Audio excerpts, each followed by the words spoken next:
Hey, buddy, how you doing? I'm good. How you doing? Very good. All right, we got some questions here for you. We'll Okay. start off with Gabe Bach from TexAgs.com. Buddy, you doing all right, man? I'm doing good. How you doing? Doing good, doing good. Hey, can you give us an update on just from your vantage point what you've seen in the battle behind you guys for depth at linebacker? You got Hansford in there, but is there a young guy or two really starting to consistently jump out? I mean, this linebacker group, like I keep preaching about, I think it's a lot of guys in there that can make a lot of plays for us.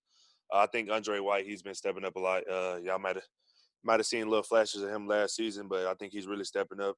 And, he's growing into a bigger role, and he's demanding it on himself, and I think he's doing great things. And a guy that's standing out to me is Cooper. You know what I'm saying? Coop, he's a guy he's fast. He make a lot of plays in practice, so that's where it all starts in practice. If he can continue to do that, then he'll be a great player. But I love what he's doing. It's a lot of guys in the room making plays. T. Lee, he's a guy that stepped up, and he's being more vocal now. At first, he didn't like to talk, but I think the more he got comfortable being around us, the more he's coming out his shell and opening up. Like you said, it's a lot of guys in the room that make plays. There's plenty of athletes in that room for sure. All right, next question is from Olin Buchanan at Texags. Hi, buddy. I was wondering, what is your opinion? What do you think is the reason why so few A&M players have decided to opt out, especially compared to what's gone on at some of the other places around the country? It's just a family atmosphere around here. Guys, I think at the moment when guys found out we was going to have a season, guys were more fired up about it than anything. My reasoning, I think guys on the team just 100% bought into everything that Coach Fisher have to offer for us. And, that's all I can say. I think guys want to play and guys want to be a part of. I know it's something that I wouldn't want to miss, but, the guys that did, they did it for their own reason. And I'm 100% behind the guys that did and 100% behind the guys that didn't. But guys know we got work to do, and we're excited to do it. Okay, thanks. Question from Chip Howard at Sports Talk. Yeah, buddy, you were mentioning everybody's excited to play. You still have 3 weeks left. How do you prepare in that time without, getting ready to play a game too early? And what do you tell the young guys as you kind of grind here these next 3 weeks preparing to play?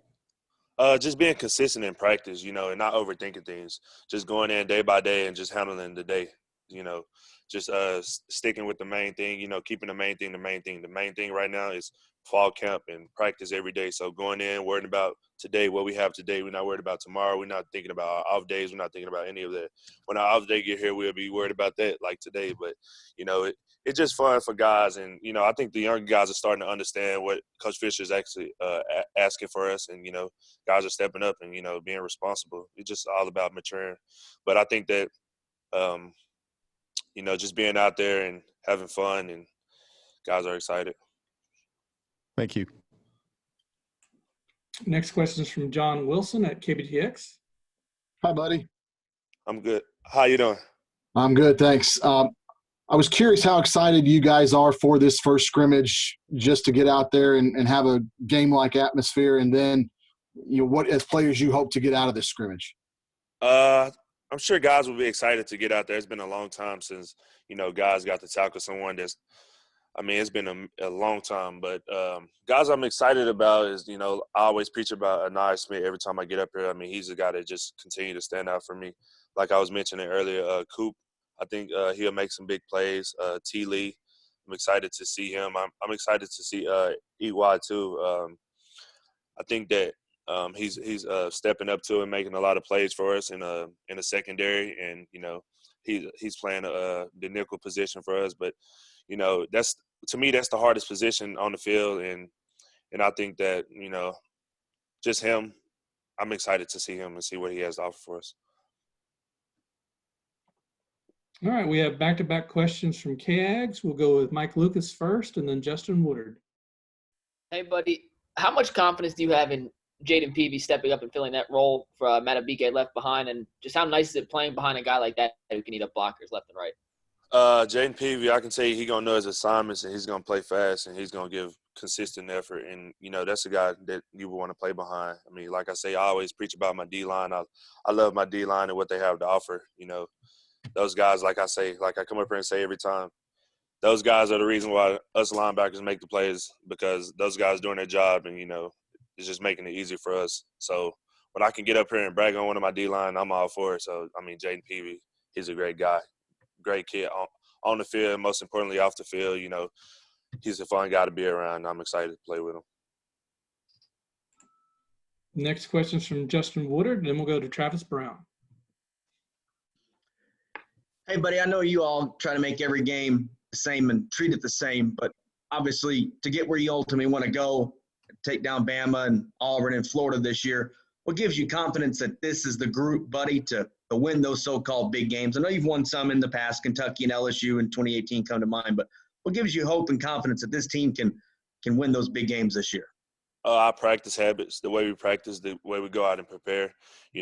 Just if we continue to build those practice habits, good practice habits, I think it'll relate back to the game. And I think this team been doing a great job of doing that. Guys been flying around to the ball, and we're just trying to build consistent, good habits. And I think guys are doing a great job at it. All right, we'll go to Travis Brown and then Gabe Bach.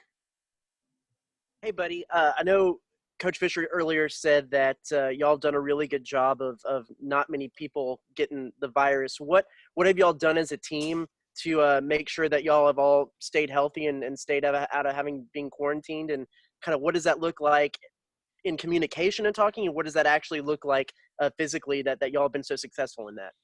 I think it's very important to guys. Guys actually understand, if I have to make this sacrifice in order to play, then this is something that needs to happen. And, guys understand that. And, it's just all about guys being able to mature and, handle their business. If everybody on the team can handle their business, then, collectively as a team, we'll be where we want to be. So I think guys are doing a great job of doing that. Are you all surprised at how successful everyone's been at doing that, especially the younger guys, and how quickly that message got across? No. I think older guys are maturing. We understand what it takes. I mean, the younger guys, I think the older guys are doing a great job of setting the example for the younger guys. So the younger guys just, they're buying in, and it's easy for them. Thanks. Next question is from Gabe Bach, and then we'll go to Zach Taylor. Buddy, you had 9.5 tackles for loss last year, and Anthony had 10.5 tackles for loss last year. Is there a friendly little battle, a competition going on about who makes the most plays behind the line? I mean, we battling each other, every rep, just trying to – I think with me and Anthony, it's just more so about, who can do the most plays consistency. Not even making plays. Who can do the right assignment every play, and give effort every play. I think plays being made, that's the bigger picture, but that's a smaller picture. We're looking at the bigger picture. How many times can you do it consistently in a row? I think me and Anthony, we go out and, just try to be great linebackers. And a great linebacker is a guy that can go out and perform well, high, and, do it 100 times in a row. So that's what it's more so about for us. How much do you like how Elko uses you guys, especially in blitz opportunities, especially kind of through those A gaps? It's fun. It's fun going through the A gaps and, blitzing. I mean, trying to get a sack is one of the funnest things for me to do on the field. I mean, I love his game plan, and he always have a phenomenal game plan. Like I always get up here and preach, but it's fun. I think he's doing more things to add us in different things, but I'm fired up about it, and I know the rest of the guys are too. All right, and we'll wrap it up with Zach Taylor from Brian Broadcasting. Hey, buddy, I wanted to ask you about last Friday and canceled practice. Why you think that was so important? Why was it the right move for you guys? Football is a sport, that's it's physical, but it's also mental, and I think that Coach Fisher understands that, and he wants us to be on the field. He actually cares about us. So when we're on the field, he wants us to be 100% ready to go. And if guys not 100% ready to go, then he's going to take the time and make sure guys are doing well. So I think that Coach Fisher understands that everything that's going on, and he knew he had to take a step back to actually address some things, and we had great talks about it. Thanks. All right, that's all the questions for you, buddy. Thanks. Thank you.